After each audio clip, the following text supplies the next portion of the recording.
The case of bears going into hibernation during the winter is an example of escape in time. They cannot migrate, so they hibernate. They save their energy instead of wasting that energy in search of food. Now there is a very famous story related to Kumbhakaran in Ramayana. Kumbhakaran used to eat a lot, and just to save the food, he slept for 6 months every year. Similar to that, hibernation is a way for many creatures from butterflies to bats to bears to survive the cold, dark winters without having to search for food or to migrate somewhere else. Estivation is the similar condition in which other species such as earthworms, frogs, snails, salamanders, crocodiles, which are present in warm tropical latitudes, they survive harsh summers by finding a moist and shady place to suspend in order to avoid heat-related problems. This is also known as summer sleep. Similar concept is diapause. It is a period of suspended development in an insect, other vertebrate or mammal embryo, especially during unfavorable environmental conditions. Now let us move to the next important concept, that is adaptations. You have to adjust when you visit your relative's home or when guests come to your home. You stay silent for some time until you get acclimatized. You adapt to the situation. Same here. Adaptation is the biological mechanism by which organisms adjust to new environments or change in environment to ensure survival. There is a mind-blowing example. In the absence of an internal and external source of water, a kangaroo rat in the North American desert is capable of meeting water requirements through its internal fat oxidation, and the byproduct of that fat oxidation is water. It also has the ability to concentrate its urine so that minimal volume of water is used to remove excretory products. So this is how the kangaroo rat saves water. Now there are 4 types of adaptations. Number 1. Physiological adaptation. It allows organism to respond quickly to a stressful situation. Have you ever wondered when you go to high altitudes why you suffer altitude sickness? Its symptoms include nausea, fatigue and heart palpitations. It is because our body doesn't get enough oxygen. So the body compensates low oxygen availability by increasing red blood cell production. So, in turn, this decreases the binding affinity of hemoglobin and increases the breathing rate. There are such native tribes which live in Himalayas. They normally have a higher red blood cell count because they have adapted themselves to that environment. Next is behavioral adaptations. It is change in your normal behavior to cope with the situation. Examples: bear hibernating, birds migrating is an example of behavioral adaptation. Also there are biochemical adaptations. Now UV rays are bad for humans. Now this melanin acts as a protective biological shield against ultraviolet radiation. By doing this, it helps to prevent sunburn damage that could result in DNA changes and subsequently several kinds of malignant skin cancers. This is an example of biochemical adaptation. These are the changes to the structure, function, regulation and integration of biological molecules and metabolic processes. The final is morphological adaptations. A structural change which gives an organism a greater chance of survival in its habitat. For example, fennec fox lives in the desert. Its structural adaptation is to have large ears. This allows heat to be radiated from the body and helping to cool it down. Similar to that, the tropical elephants have large ears, whereas polar bear has small ears. Now let us move to the second part of the chapter, that is populations. In nature, we rarely find isolated single individuals of any species. The majority of them live in the groups in a well-defined geographical area. They share similar resources and interbreed, and because of that they constitute a population. Actually, the apparent goal of every organism is to fill the available space with its offspring. We discussed that earlier. Some examples of population are all the rats in the abundant dwelling, teak wood trees in the forest tract, bacteria in a culture plate, and lotus plants in pond, and all the humans living in the land of India. or any geographical entity. Now, population ecology is therefore an important area because it links ecology to population genetics and evolution. Now, here we will understand some terms related to populations. Number 1, sex ratio. The sex ratio is the ratio of males to females in a population. Now, according to the recently released economic survey, India has more females as compared to males. It stands at 1020 females per 1000 males. Next is age pyramid. In population, everyone is of not the same age. There are some younger ones, some elders, and so on. So if age distribution is plotted for a population, the result will be an age pyramid. The shape of the pyramid reflects the growth status of the population, whether it is growing, whether it is stable, or whether it is declining. Most of the African countries having growing populations. USA and China की population बूढ़ी होती जा रही है.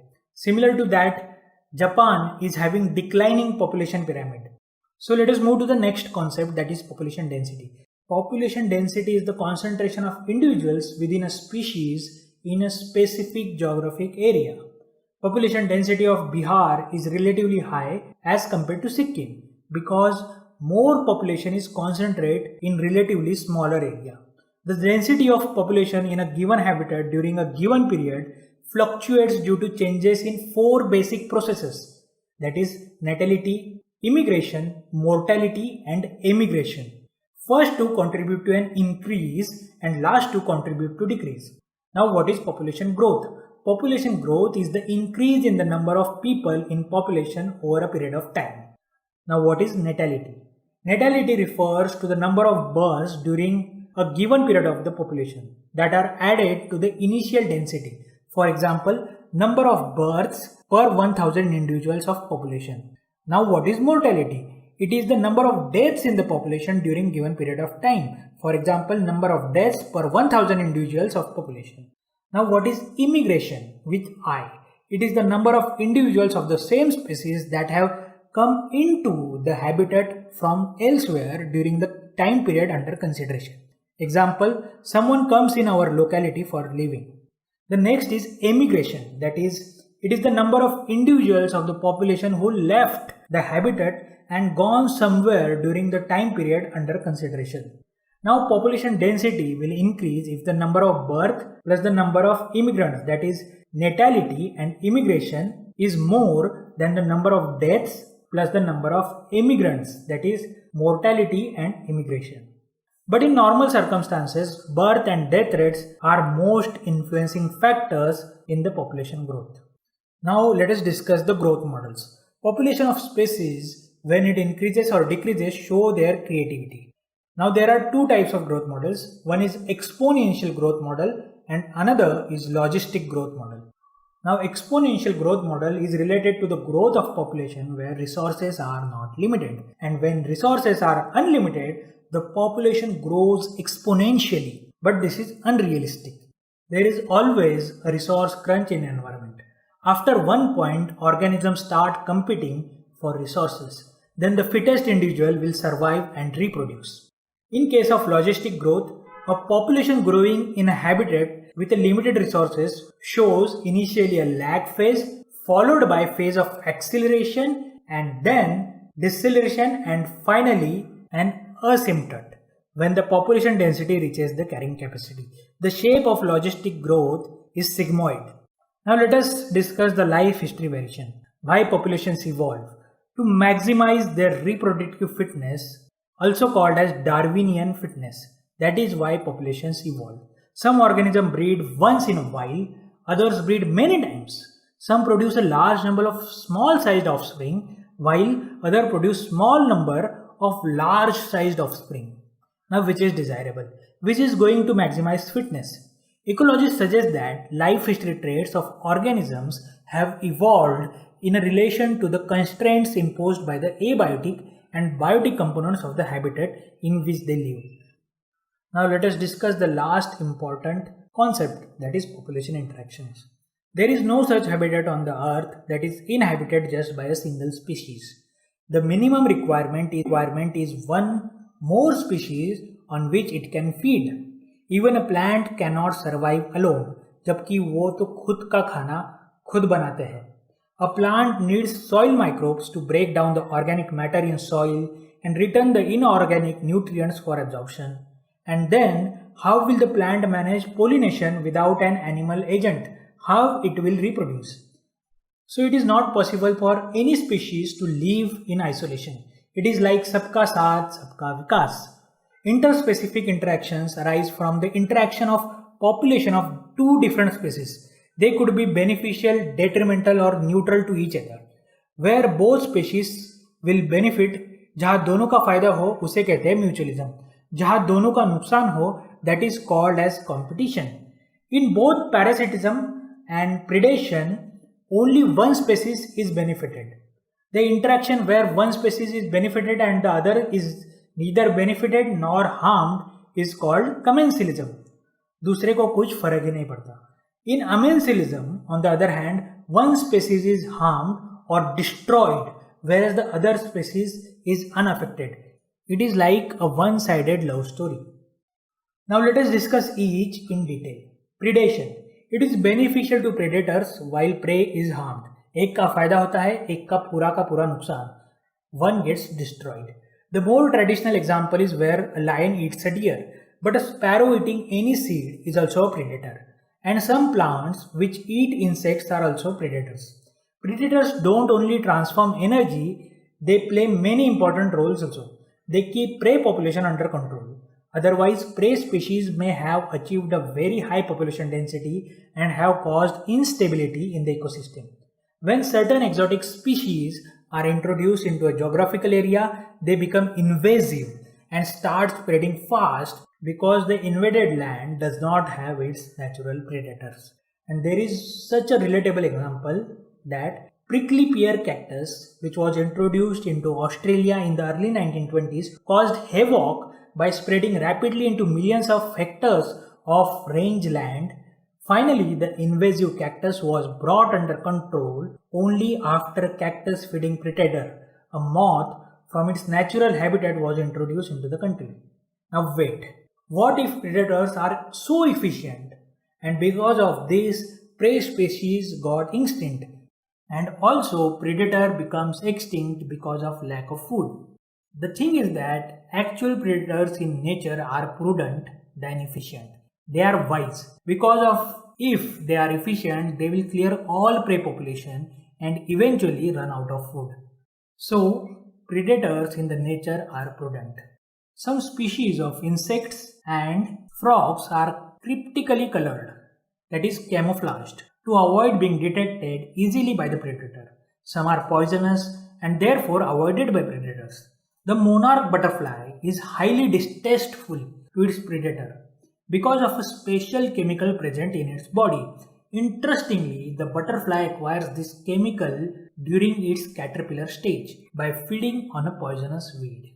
Now the next interaction is competition.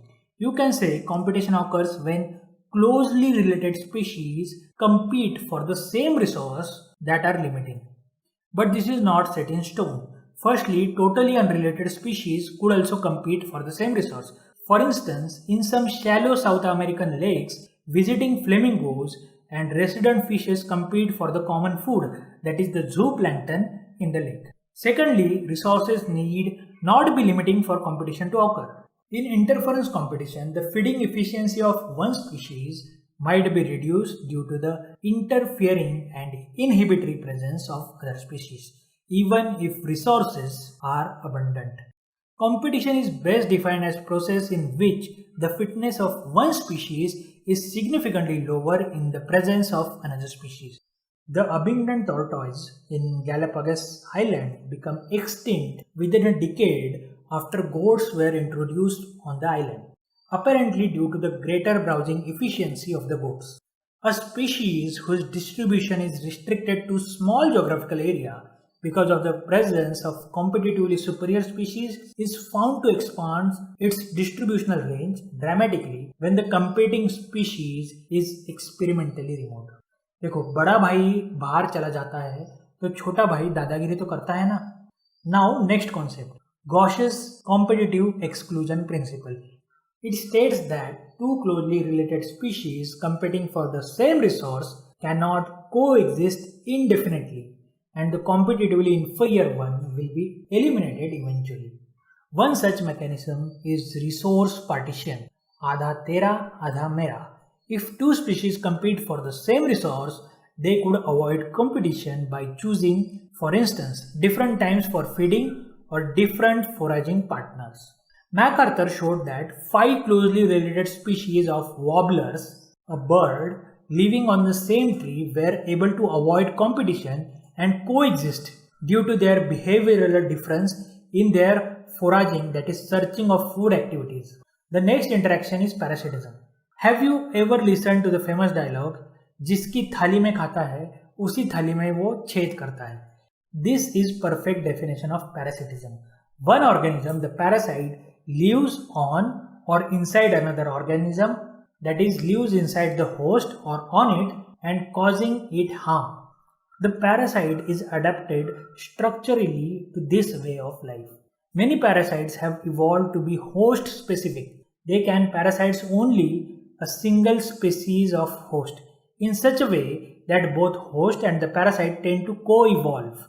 That is, if the host evolves special mechanism for rejecting or resisting the parasite has to evolve mechanism to counteract and naturalize them in order to be successful with the same host species. Examples are helminthes, that is worms in the intestine of the host, and they suck nutrients, lice in the human head, Plasmodium species transmitted by Anopheles mosquito and causing malaria in humans. Majority of the parasite harm the host. They may reduce the survival, growth and reproduction of the host and reduce its population density. They might render the host more vulnerable to predation by making it physically weak. Parasites that feed on the external surface of the host organism are called ectoparasites. The most familiar examples of this group are the lice or lice on humans and ticks on dogs. Now there are also endoparasites that live inside the host. Endoparasites are those parasites that live inside the host body at different sites like liver, kidney, lungs, red blood cells, etc. The life cycle of endoparasites are more complex because of their extreme specialization. Now let us move to the another interaction, that is commensalism. This is the interaction in which one species benefits and the other is neither harmed nor benefited. एक का फायदा और दूसरे का मतलब भी नहीं. For example, an orchid growing as an epiphyte on a mango branch and barnacles growing on the back of a well benefit, while neither the mango tree nor the well derives any apparent benefit from this interaction. Another example of commensalism is the interaction between sea anemone that has the stinging tentacles and the clownfish that lives among them. The fish gets protection from the predators which stay away from the stinging tentacles. The anemone does not appear to derive any benefit by hosting the clownfish. Now let us move to the another interaction, that is mutualism. This interaction confers benefits on the both interacting species. This is the best deal जहाँ पे दोनों को फायदा होता है. For example, lichens represent an intimate mutualistic relationship between the fungus and photosynthesizing algae or a cyanobacteria. Here, the fungi provide a moist, sheltered habitat for the cyanobacteria or algae, and in turn, algae provide food for the fungi. Similarly, plants need the help of animals for pollinating their flowers and dispersing their seeds. Animals obviously have to be paid fees for the services that plants expect from them. Plants offer rewards or fees in the form of pollen and nectar for pollinators, and juicy and nutritious fruits for seed dispersers. But the sad truth is, cheaters are present everywhere. For example, animals that try to steal nectar without aiding in pollination. Now this is all from this chapter. Now let us discuss some things that are left to be discussed, like sexual deceit. Sexual deceit is an example of mutualism in which the flower behaves like the female insect to attract the male insect for pollination. Example is orchid flowers are modified in such a way that one petal of the flower resembles the female insect. Now what is scam? That is granulation acid metabolism. It is also known as CAM photosynthesis. It is a carbon fixation pathway that evolved in some plants as adaptation to arid conditions that allows a plant to photosynthesize during the day, but exchange of gases took place at night. It mostly evolves in arid conditions. Now, what are phenotypic adaptation? Phenotypic adaptation involves changes in the body of an organism in response to genetic mutation or certain environmental changes. These responsive adjustments occur in an organism in order to cope with environmental conditions present in their natural habitats. So finally, you can take a breath of relief because it is completed. If you have any doubts, please comment in the comment section below. I would be more than happy to solve your doubts. If you want to have these notes in PDF format, please visit our website. It can help us to grow and create more meaningful content. Thank you. I hope this helps.